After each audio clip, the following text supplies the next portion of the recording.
J'étais chez moi et dans ma résidence à la Salpêtrière et il y avait la manifestation des gilets jaunes. Donc du coup les gilets jaunes ils sont rentrés dans l'hôpital pour éviter les gaz lacrymogènes et je suis sorti de chez moi pour aller voir ce qui se passait. Et quand j'ai vu que le gaz lacrymogène se répandait beaucoup trop, en fait, je suis retourné chez moi.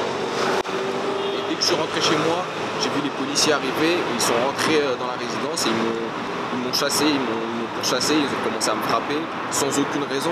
J'ai beau leur avoir prévenu que j'étais pas manifestant et que j'habitais ici,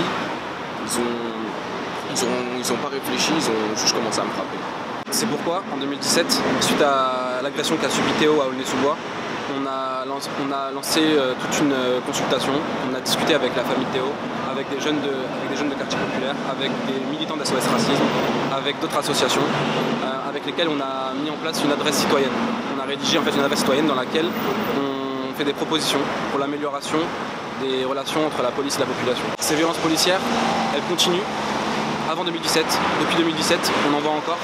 L'affaire d'Amadou est parlante à ce niveau-là.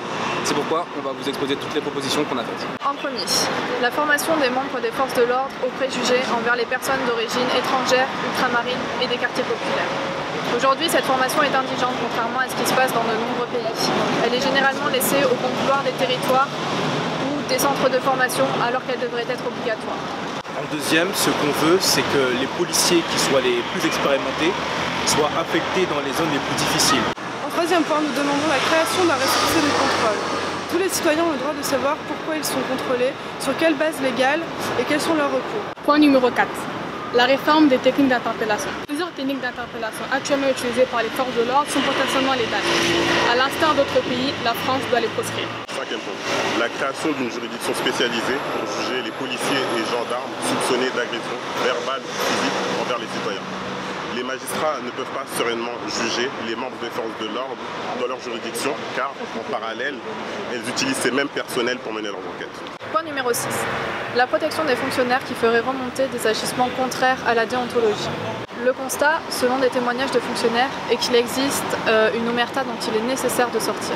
En effet, les fonctionnaires qui ont le courage de dénoncer des agissements contraires à la déontologie de la part de leurs collègues finissent généralement par subir d'importantes pressions et sont quasiment peu protégés par leur hiérarchie. Point suivant, ce qu'on veut, c'est la publication des chiffres officiels sur les violences policières. Aujourd'hui, dans beaucoup de pays dans l'Union européenne, ils publient les chiffres officiels, ce qui évite certains fantasmes. Et ce qu'on veut en France, c'est que ces chiffres-là soient publiés afin que toute la vérité soit faite sur les violences policières. Dernier point, une réforme de l'IGPN et de l'IGGN afin que les enquêtes soient menées par un corps mêlant policiers, gendarmes et représentants de la société civile. La réponse aux violences policières, elle ne se trouvera jamais dans le retour de violence, elle ne se trouvera jamais dans l'enfermement, ni dans la fatalité. Les violences policières, c'est pas une fatalité.